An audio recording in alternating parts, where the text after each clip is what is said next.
Hello and welcome. Today we are in the wheels of Lewis Askey. He came second at the recent national championships on the road in the open category. He also came first and won the circuit race championships.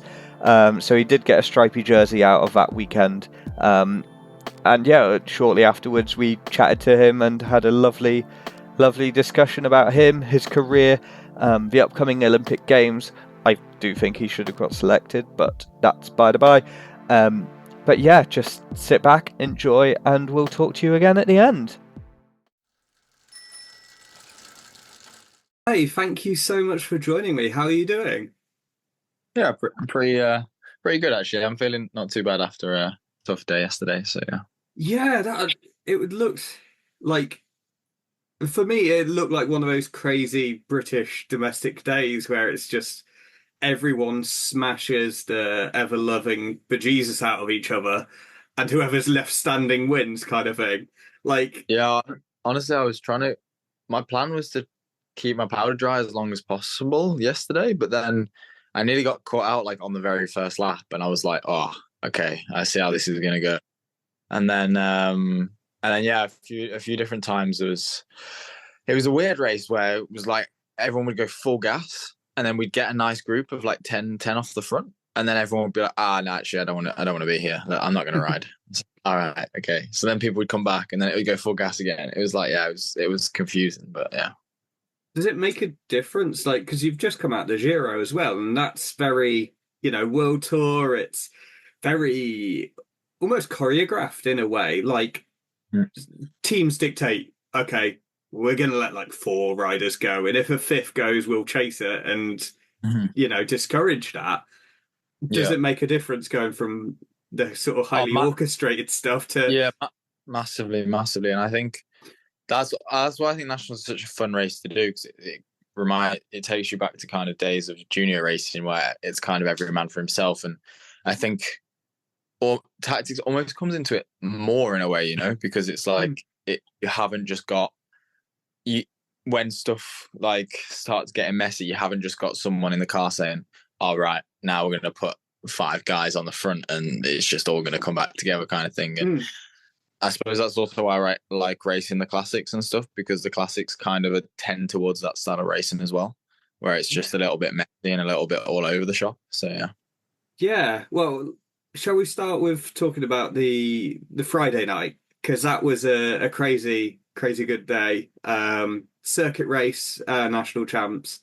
You and Sam got in the break with Rob Scott from Techers. Mm. Um, and like, what was it like to be in that break? Did you go, oh yeah, this is it, like straight away, or did you kind of think, oh, we're gonna have to work here, make sure it sticks? I don't really know. I mean, I thought it was really early. But then when I saw it was Sam and Rob, I was like, that could really like, especially with the amount of guys we had that were strong, that were Mm, obviously able to control behind. I thought, oh, this really could just go.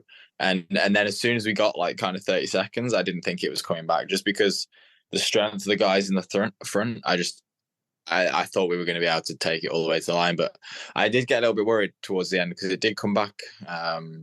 It really did come back to like 12 seconds or something mm. at one point. And yeah, so it shows there was actually still a lot of strength behind. So I don't know whether that was a mistake tactically from their part or whether it was just kind of the way the race went in the legs at the time. Yeah, and obviously you did the double team on Rob, which is understandable. There's two of you. Like, how much discussion were you and Sam having whilst riding? Or because like part of it's like, great, you've got two, you can chat a bit, but equally, the person you're plotting against is right there. Like, you can't just Yeah, like, I mean, I think it's pretty. I mean, we didn't even talk about one two in him, but that's kind of. I mean, it's kind of in the school book, Like yeah, it's pretty. It's. I mean, I don't think it would even if we said straight to Rob's face. I think he already knew what was going to happen. yeah. So it was more. We were more discussing about what was happening behind and when we needed to like go harder and when we could let off a bit and when we were going to start and that kind of stuff. But when we were actually going to start, it was when the gap started really coming down, so we had to kind of hold off a little bit. Mm. And and really start pressing on again. And then and it was just after we'd like really put a decent effort in for say 5-10 minutes. And then I think Sam just felt it was the time to go. So Sam just went. And then obviously Rob gave it everything. But once you've done attacks like that, it was a losing battle. It was never, you have to be so much stronger if it's 2 versus 1. Yeah, of course. And you obviously benefited from that, being the one who got away. How did that feel? Because obviously, I assume the last lap, you're like, you've won it. So how did it feel to make those last corners? And yeah, did you I guess how close to the finish did you start thinking, oh yeah, I've got this and I can relax now? Relax. I didn't relax until about 100 meters to go, 200 meters to go, because you don't know, like, you never know, like, what's going to happen. And like the peloton, I started to believe 5 laps to go. I was like, I mean, right from the start, when it went and the gap went out straight away, I was like, okay, this can happen. Now I've got to go full. I was honestly the thing I was most like scared. Almost the thing I was thinking the biggest chance I've got of losing this is if like Sam can get away from Rob and ride back across to me, because I like the way we had like the 2 guys behind Sam and Rob and then me out front. It was one of us was going to win. And yeah, so I'd say 5 to go. I started to believe it, but I went absolutely full gas all the way until the last half a lap, and even then I was really, really making sure I was not making any mistakes or doing anything like that, because I didn't want to throw away a chance of getting a national jersey. Like you say, you get one chance a year. So I was full right up until the end. Yeah.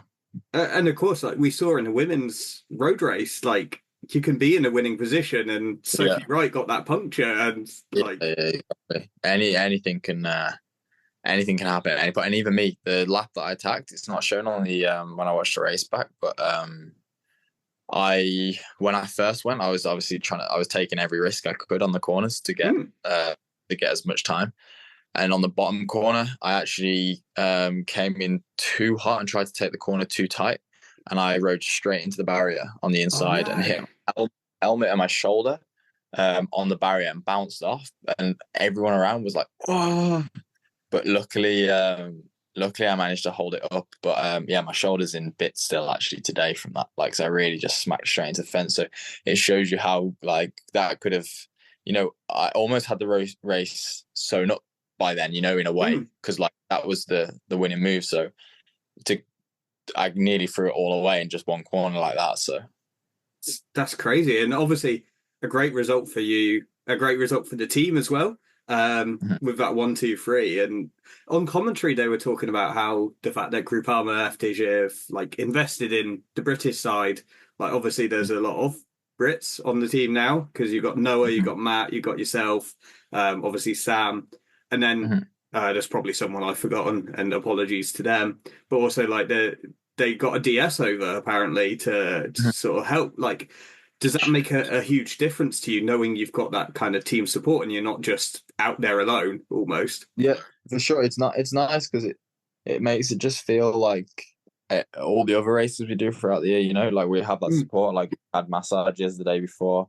We have Soigneur's doing the bottles. We have no stress ourselves. I just turn up and do what I've got to do, and everything's kind of already put in place. There's no thing extra stress my side, and that's nice, because I think when it's all little things, and but it's nice that because we've got a good group out here. It's a really nice group actually. So it's a nice weekend with like a good atmosphere. And so to have that, with the team car and all stuff like that, and even just being able to have the bottles and the gels in the race and stuff like that, it's an important thing. But obviously, there's lots of national championships going on at the same time, and there's half the team over in France as well. So it's nice to still have that support for sure. Yeah, definitely, because Groupama, there's only so many managerial staff they could have in a place. So the fact that the Brits get one, to me, that shows a huge investment in sort of personnel. And that's great. And like, yeah, let's talk about yesterday in a bit more detail then. Obviously, depending on when people are watching this, it's not going to be yesterday, but the British Road Race Championships, Saltburn the second time. Because did you do it last year, or was this your first time? I mean, I did, but I was ill. I was like in bed the whole week beforehand, and then I kind of turned up on the week and just still believed that I could do something. But yeah, I lasted about a lap or two or something like that, and I was out of the race. So I did do it, but I didn't really do it. Yeah. So obviously yesterday it was crazy, as we said, full on, like almost all the time, and those groups were going. When was there a point where you went, "Oh yeah, this is definitely the group to go"? I thought a few times, honestly, because I was surprised. Like I said, I was surprised the amount of times that there was good groups that went off the front and it managed to come back. There was one, I think maybe one or two before the one that actually went. I really thought there was a group of 6 of us or something like that, and I really believed that was going to go. And then it still came back, and it's times like that you realize like these people not pulling turns and people saying, "Oh, no, I don't want to do this," and then they come back to you after you've been riding pretty well in the front, and you're like, "Oh, okay, so people have got legs still." It's like, yeah. But no, apart from that, I mean, when that one, that obviously when the last one went, it was I did like we really committed to that one, and because the group was small enough, it ended up working, and I think that was the thing we needed. I realized in the end it was a really small group where everyone had an interest. Is what the recipe was to get away there, because as soon as they had too many or people with like different multiple members from the same team, then it was messy. Yeah, because that was that group of 5, right? That went with you, Max, Max Walker, Bob Donaldson, Ethan. Yeah, Ethan, and I can't remember the last one, and that's really gonna annoy me. Me, Bob, Max, Ethan, and was it Joe Blackmore? Jake. Was it Jake? Oh, Jake Stewart. Yeah, that was it. Yeah, Jake initially. Yeah.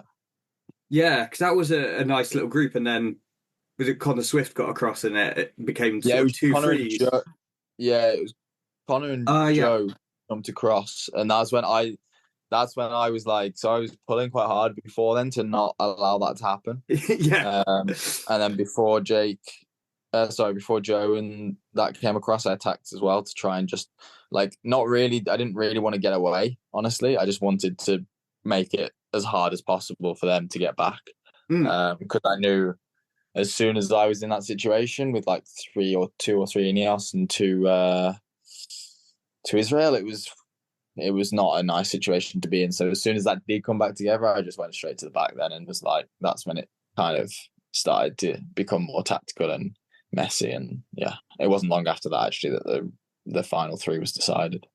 Yeah, and that was a good little group, and obviously everyone has a reason to ride because you've all got a medal at that point.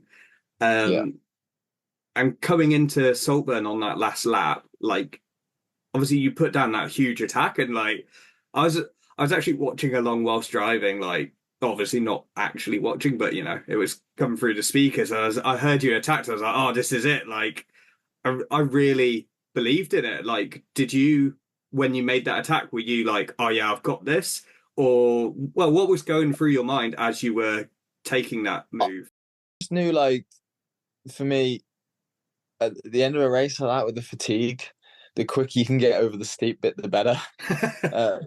And I just kind of thought maybe I can get a little bit of a gap on the corners. And if I kick hard, I can maybe, demoralize Ethan, because I think the thing is, I could have tried to wait, but at the end of the day, Ethan was going to be stronger than me over a longer effort, I think. And there was no real draft or no real, like, because of the speeds and not like because it's so steep and not that high. And for me, it's a lot better at the end with fatigue in the legs to kind of be the one just committing, like you've got your finish line and you're going full out, because I think it can be quite difficult when you're behind and you think, wow, this guy's going well. And you can kind of lose your head when you're trying to hold on to someone. Whereas when it's you that's like putting the power down, I think it's, mentally, it's, well, for me anyway, it's better. And so that was, I just wanted to try and get up the start as fast as possible, try and get a little bit of a gap maybe around the corners, which is actually what ended up happening. And if I had the legs, I would have been able to take it to the line, but I just didn't. I mean, I was strong until 50 meters before the top of that hill, and then when the legs went, and there's nothing you can really do. Of course. About that. But yeah, honestly, I believed it. I did believe it. All day I was feeling really good, and I said to myself before the race that if I can come into the bottom of that climb in the situation, like at the front of the race, like fighting for the win, I really think I've got a chance of winning it. I really like kind of backed myself there. So I believed it up until I got dropped. Yeah. That's fair enough. Like, would you do anything differently if you had that? Honestly, no. I was never getting away. Like, I was not getting away beforehand because Ethan and Max would work together. Ethan's so strong, as a time trialist. If I'd saved my energy throughout the race more, I would have been in a bigger group that had multiple riders from different teams, and for sure I would have got mugged and had guys going up the road because of just 1-2 in, and just me not being able to follow, being in a situation where you just get outnumbered.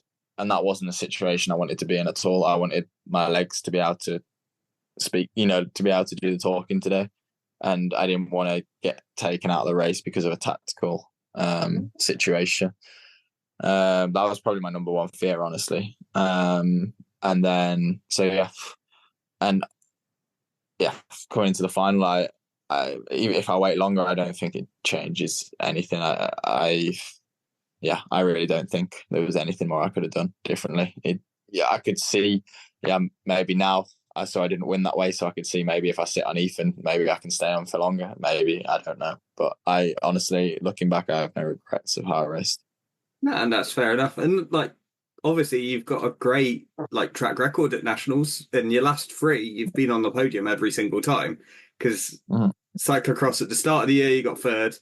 Then Friday night, you got 1st, and then it's quite good. And when are you getting your actual national jersey made? Have you already put the order in to Groupama to say, hey lads? I actually did this morning. I'm gonna have to do a crit or two now because obviously with Groupama they do the national jerseys, so cool. So I did ask for one this morning. So we'll see. I don't know when that will be ready by, but I'd like to get it and be able to wear that. Just I think it's super cool. Yeah, because I'm trying to think. I can't think of anyone who's British who's won a national jersey for FDG in the past. In any iteration, I guess, because there's so few Brits who've kind of ridden for them. But I don't think Brad would he have ridden for them? I think he rode for them, but I don't think he would have won a jersey back then. I have no idea. No idea. But yeah. If I may, I'd like to totally rewind and ask you, how did you even get into this crazy sport? What was your entry point, and how come you've ended up here, basically? I suppose I got into it from where I live is pretty much on Cannock Chase, which is a mountain bike area. So I kind of got on from really, really young, 3, 4. I was riding Nice. My bike over there. So I think that was the initial how I managed to get into it, was just because I had those facilities on the doorstep, and I enjoyed riding my bike. And then as I got older, I got onto the road when we have Kerbera sprint course. Again, 20 minutes away from here, and that my dad was. When I started going there, then my dad started coaching and taking them sessions, and that's kind of how I got into the road. And I suppose then I was kind of doing well from a young age, so it always that always keeps you in a sport if you're performing. I suppose. Yeah, definitely. Obviously, you had to. I say obviously. People won't maybe who haven't done the research won't know, but you won the Junior Tour of Wales, which in the UK is highly prestigious and it does often attract an international field as well. Mhm. And like, was it well? At what point during your growing up did you think, oh yeah, this could be a career for me? I don't. I get asked this kind of often. I don't really know. Um, like I kind of I never really thought about it as a job, but I also never really thought that I'd do anything else, if that Hmm. makes any like I never really had a goal of becoming like a professional. I just kind of thought like this is what I'm gonna do. I kind of just enjoyed racing and winning. And I suppose when I got to junior, it started becoming mm, um becoming more real, maybe. Hmm. You start doing the races like Kern Brussels, Kern Paris Roubaix, that sort of stuff that you see the pros doing. And you race for the national team and that, and then I suppose it becomes more serious. So maybe as like a junior was the first time I really started thinking about this. Like I'd like to do this as a job, but even then, when I went to the Continental, it still kind of felt like I was just enjoying like just taking the experiences, just like taking the experiences, trying to become the best I can be. And then when I got the World Tour contract, it was kind of like I suppose it was then at that moment when I got offered, and I was like, oh wow, like I've actually done it, kind of Yeah. thing. But it was kind of all yeah. I never really. It was never something I'm massively like. Was like I'm desperate to get this. I really want to do this. It's kind of just been a progression of like I've just tried to enjoy what I'm doing, and um, that's led itself into me being able to have, for me, the best job I could have because it's just doing a sport. Yeah, of course. And like when you did get offered that World Tour contract, like how quickly did you sign?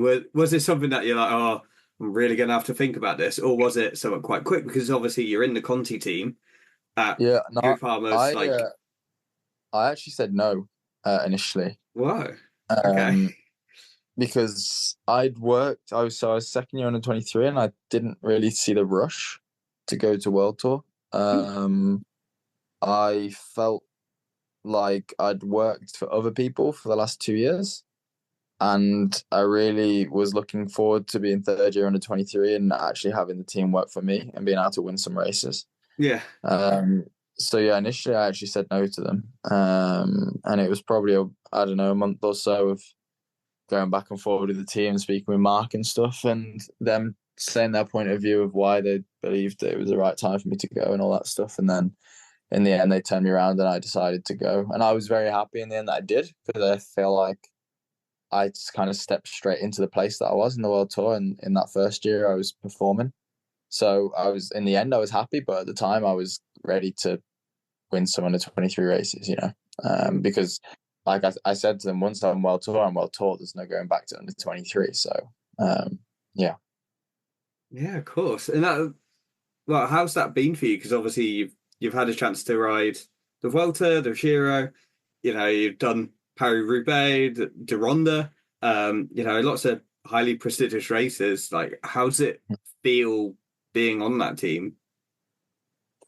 Yeah, super nice. I think like uh, for sure those races are so cool, like Roubaix, Flanders, all of that, just because of the crowd. Like it's so cool to see the crowds that we have in our sport. Mm, So yeah, I've no, I have really enjoyed it.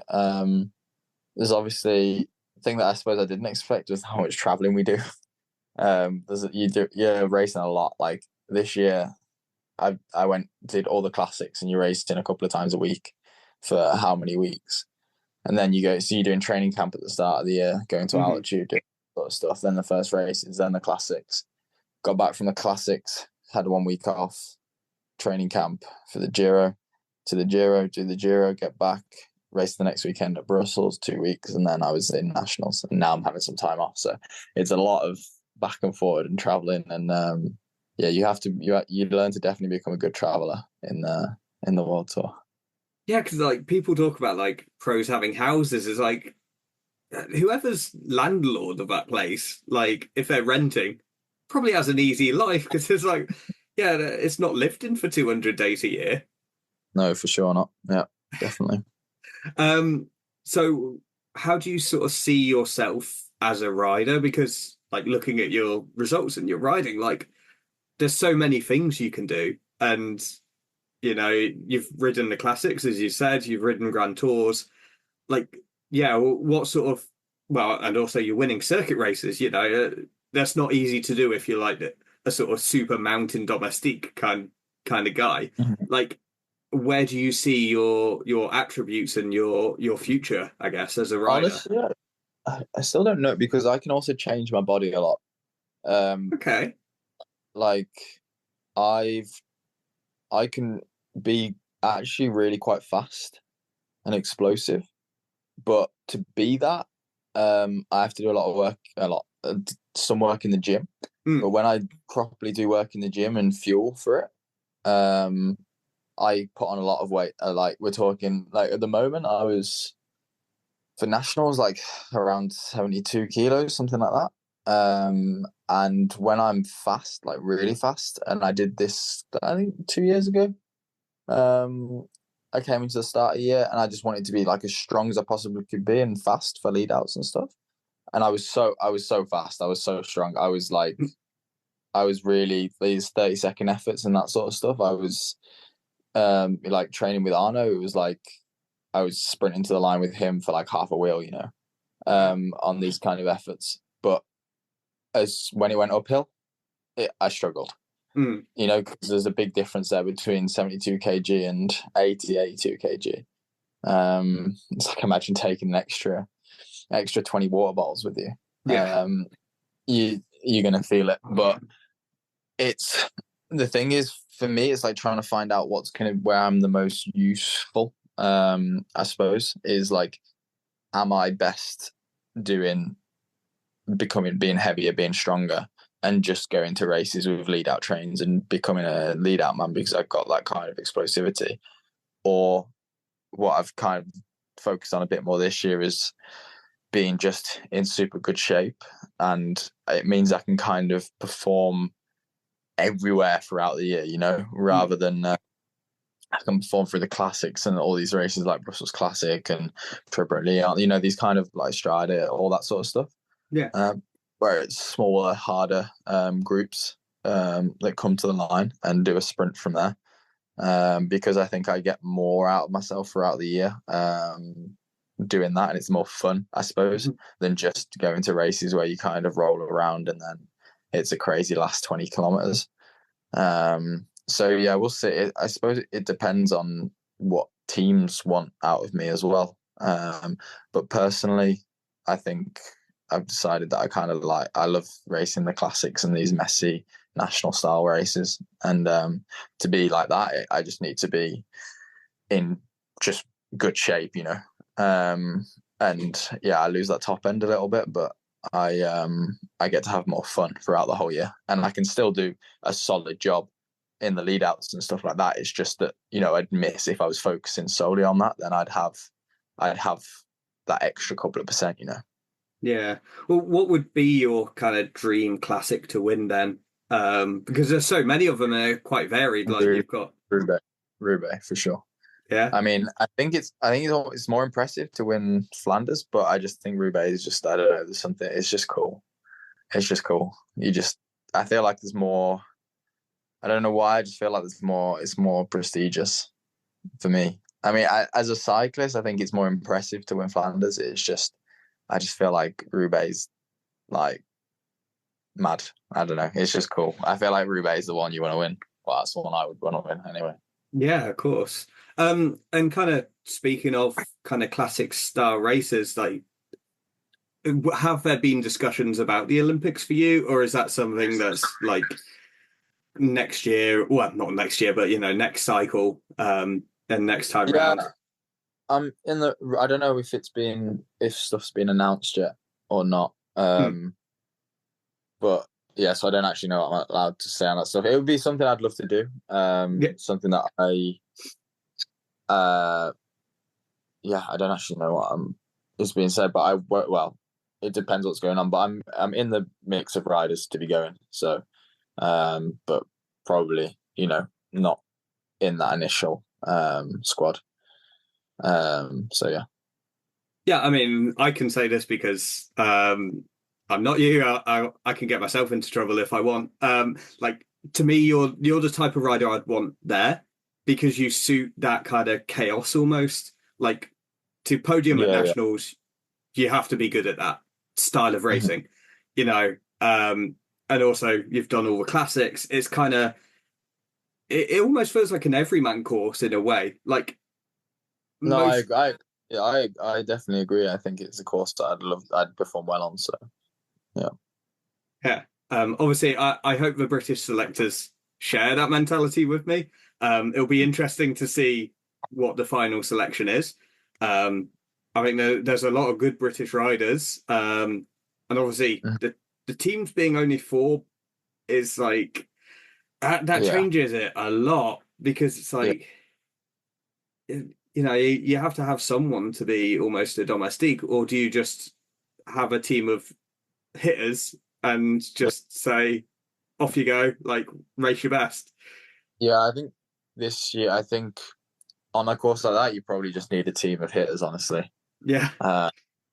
because it's going to be that messy. You need guys that can win the race. So, and because it's messy, you could have two of them out, from a crash or whatever. So you don't want to I think you don't want to hedge your bets on one guy, really.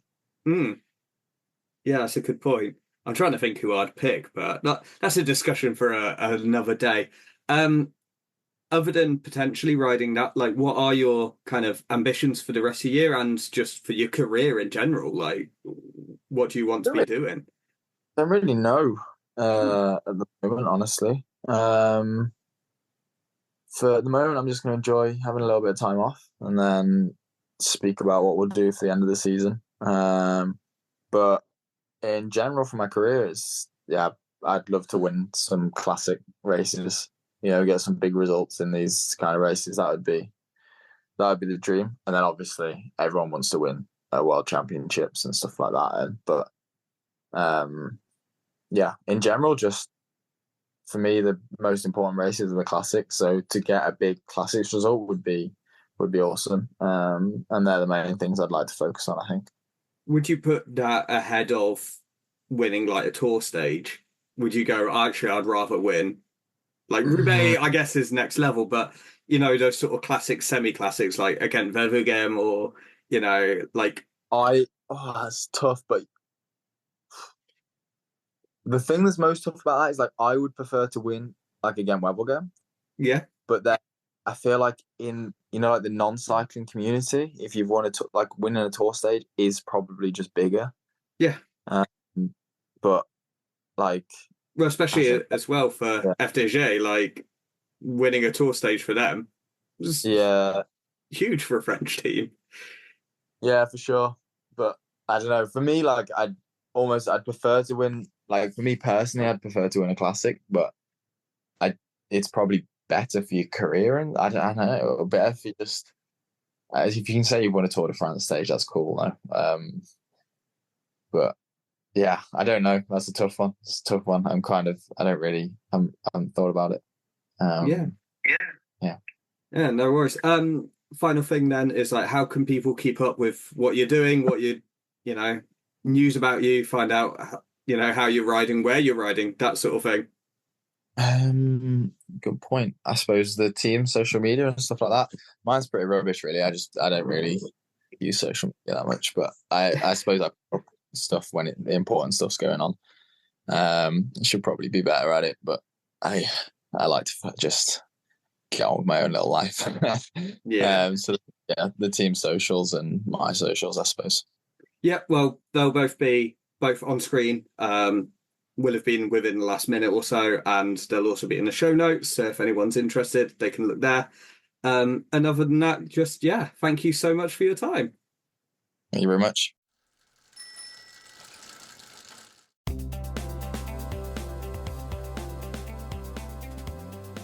Well, there you go. I hope you got great insight into Lewis and his career and the sort of rider he is.